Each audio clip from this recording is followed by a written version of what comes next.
Meus amigos, Venezuela do Sul, Caracas do Sul, esperamos que um dia possamos mudar a realidade interna e também o nome. Deixemos de usar o nome da nossa irmã siamesa Venezuela do Norte. Os ventos são alviçareiros. Os ventos são alviçareiros. Vamos torcer que continuem alviçareiros. Veja, a mídia está dando conta e todo o último final de semana inteiro foi esse negócio de a esquerda sentindo ainda a vitória do Trump foi na última terça para quarta-feira.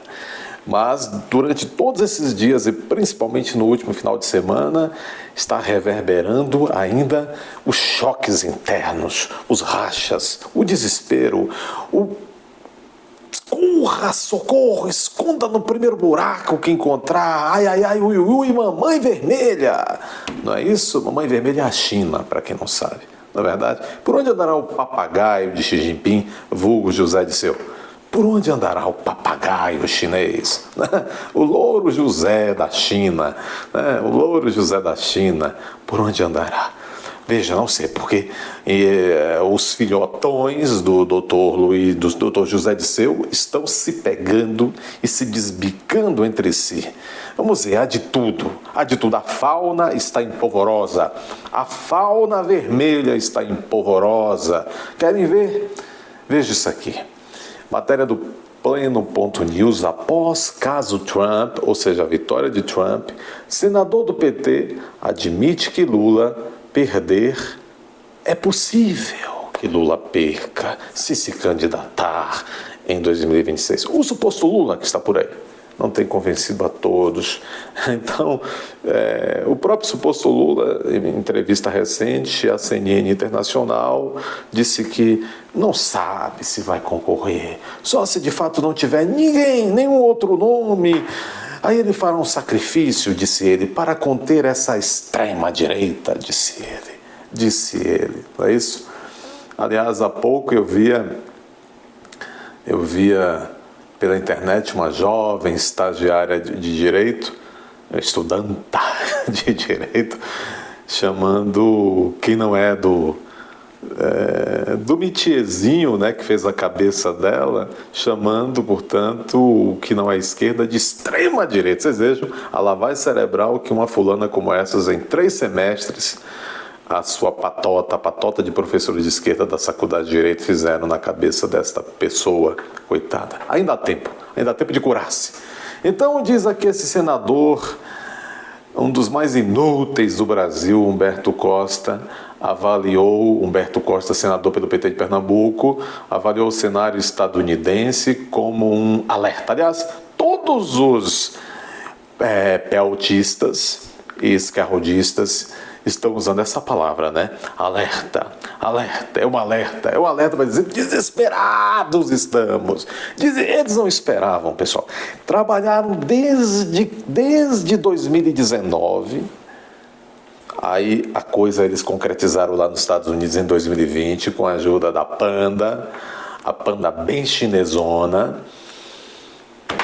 Eles não esperaram. Depois, sim, aí fizeram aquela negócio lá, o Trump perdeu e acho que fizeram de tudo para tirar o homem de lá e a nação deu uma... Eu dizia para vocês aqui durante todo esse ano nesse canal, o último ano, dizia...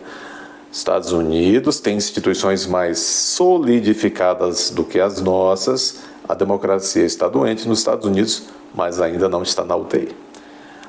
Pode reagir, e reagiram. Esperamos que o Trump agora saiba o que fazer. Parece que sabe. Não pestaneje, Trump. Go, Trump, go!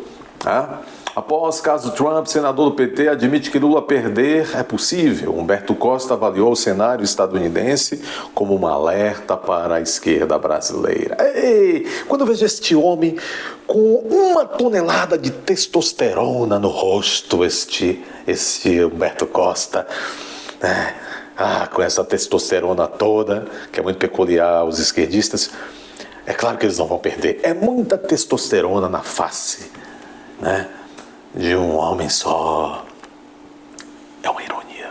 Ao fazer uma análise do resultado eleitoral das eleições nos Estados Unidos esse ano, O senador Humberto Costa, este reservatório de testosterona, afirmou que a esquerda brasileira tem de encarar a vitória de Trump como, aspas, um sinal de alerta, fecha aspas, de que uma eventual derrota do presidente Luiz Inácio em 2026 não é, aspas, uma hipótese inteiramente descartada.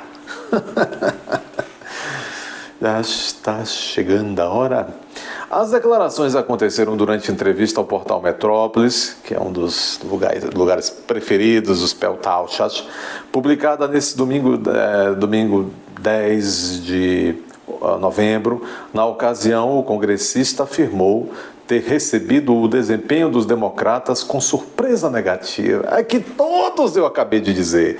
Eles achavam que estava tudo dominado. Tudo dominado. Só que não. O povo reagiu. As instituições não estavam todas tomadas ainda. E eles não tiveram coragem de dobrar a aposta. Vocês me entendem, não é? De fazer aquilo de novo. Aquilo de novo. Naturalmente que todos nós recebemos com certa surpresa, diz Humberto Costa, esse poço de testosterona, porque se esperava que fosse uma eleição mais disputada e que o desempenho do Partido Democrata fosse melhor. Obviamente que o resultado lá tem que deixar para nós cá um sinal de alerta, ponderou. Na sequência, esse Humberto Costa, ex-senador do PT, avaliou que, aspas, até bem pouco tempo Trump poderia ser considerado uma espécie de acidente na história. Ganhou no voto popular com margem folgada, ganhou com 312 delegados, confirmada a vitória no Arizona no último domingo. Trump confirmou a vitória nos 7 estados pêndulo e, portanto, 312 delegados no colégio eleitoral.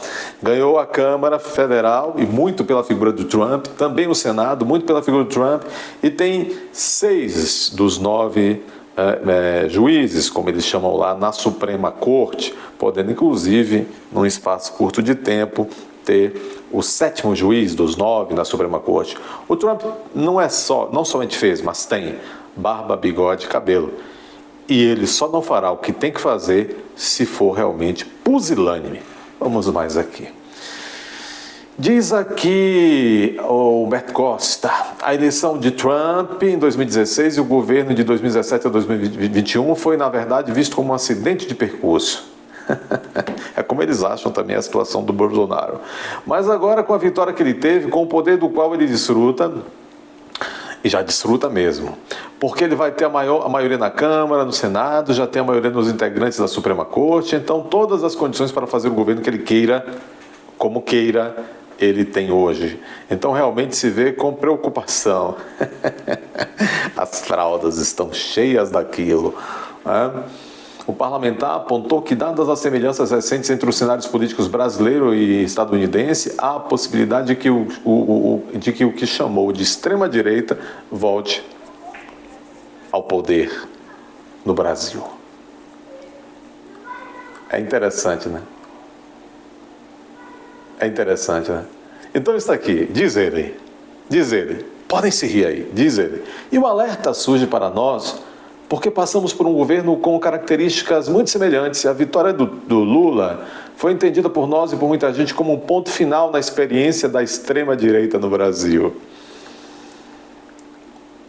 Já vimos que não é bem assim, mas podemos agora ter a convicção de que ela pode voltar, seja com o próprio Bolsonaro, se ele conseguir ter a condição de elegibilidade, já começa a admitir o que todos já admitem, a volta dos direitos políticos do Bolsonaro, caçados de maneira extremamente frágil, para dizer o mínimo.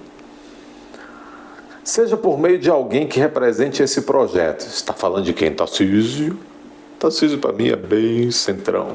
Apesar da análise desse senador do PT de Pernambuco, disse considerar precipitado achar que Lula perderá a eleição.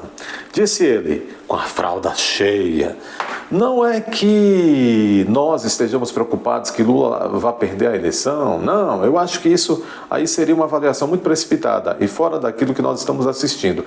Mas, sem dúvida, nós temos que nos preocupar que não é uma hipótese inteiramente descartada, disse ele. Certo. Bom, e aí, meus amigos? O que se está vendo é que esse Humberto Costa está saindo com essa, mas olhando um pouco mais ao que está acontecendo, já se começa também a vazar na grande mídia o racha dentro do PT. Esse Alexandre Padilha, ministro das Relações Institucionais de Lula, que diz que o PT está no Z4, né, fazendo alusão ao futebol, que o PT está no Z4, né, está na zona de rebaixamento já há várias eleições, em termos de prefeitos, em termos de vereadores, após o resultado agora das eleições municipais. E aí muitos não gostaram dessa Gleisi Hoffmann, atual presidente do PT, não gostou, porque ela é presidente, ela capitaneou as diretrizes e estratégias do PT e derrotada as estratégias do PT para isso. O André Padilha teve um ataque de sincericídio e disse: nós estamos na zona de rebaixamento. A Gleisi não se sentiu bem sendo eleita, ou seja, sendo apontada como a técnica, a treinadora que jogou o PT e confirmou o PT na zona de rebaixamento da política nacional. Eu acho que a análise do Padilha nesse ponto foi bastante realista. Realidade e um mínimo de honestidade não combina com eles, né? E aí internamente o pau está comendo. E isso é bom para 2026, não é verdade? Está aqui no site do grande Cláudio Humberto, no Diário do Poder, rusga entre Padilha e Gleisi Hoffmann pesou o clima no Piti. Apesar do fim do barraco público entre Gleisi Hoffmann e o ministro Alexandre Padilha de Lula, dentro do partido sobram farpas em várias disputas envolvendo a presença do PT. A reforma ministerial e a sinecura de ministro do Tribunal de Contas da União, prometida ao partido. Gleisi ainda não desistiu de eleger José Guimarães, do Ceará. José Guimarães, dizem que teve um negócio de cueca, né, com esse sujeito. É o irmão do Genuíno, não é Genuíno? Genuíno. Quem te viu, quem te vê, Genuíno. Tuas histórias, hein? Todos sabem. Vocês sabem das histórias, é Genuíno? Lá no norte do país, sei que lá da Araguaia. Muito bem, os militares o sabem. O José Guimarães é o homem da cueca, daquilo verde na cueca. Gleisi quer colocá-lo na presença do PT, combina bastante, mas não agrada muito. A única coisa que une as principais facções é contar os dias para vê-la fora da função.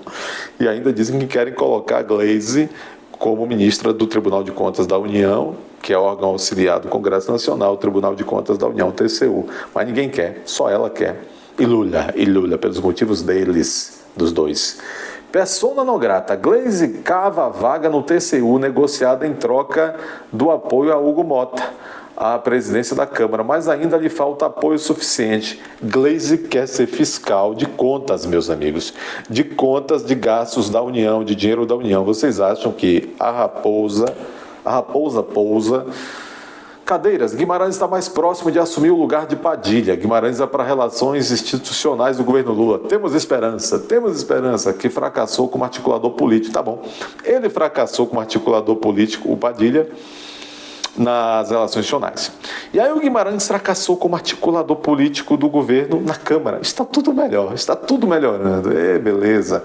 2-1. Guimarães na pasta de Padilha resolve 2 problemas. O governo se livra de Alexandre Padilha e reduz a disputa pelo comando do PT.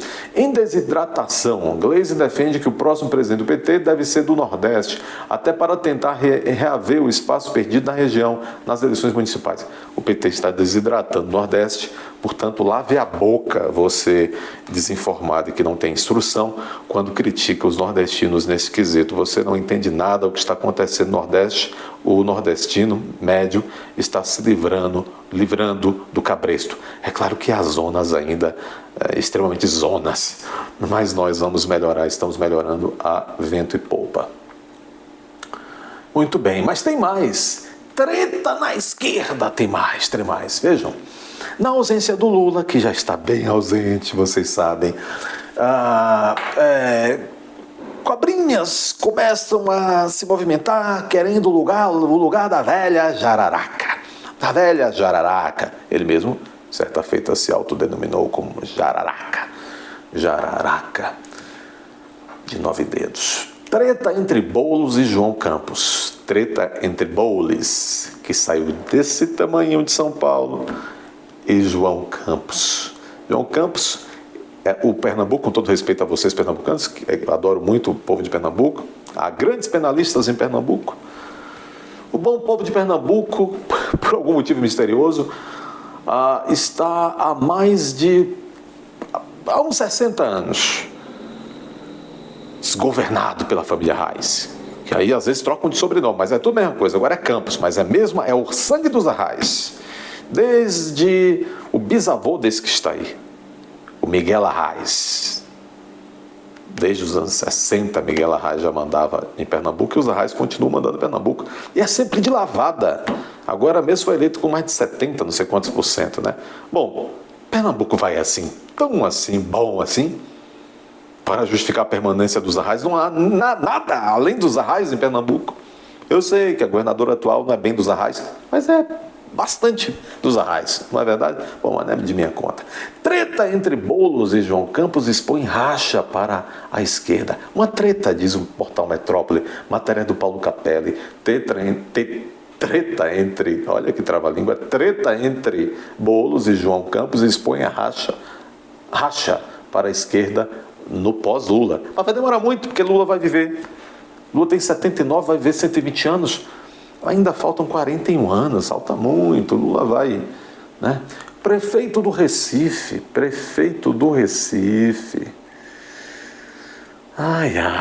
João Campos criticou a estratégia do PSOL. Guilherme Boulos reagiu e relembrou críticas do socialista ao presidente Lula.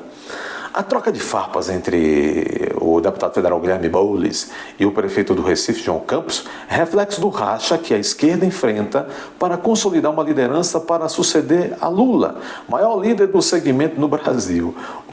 O segmento está,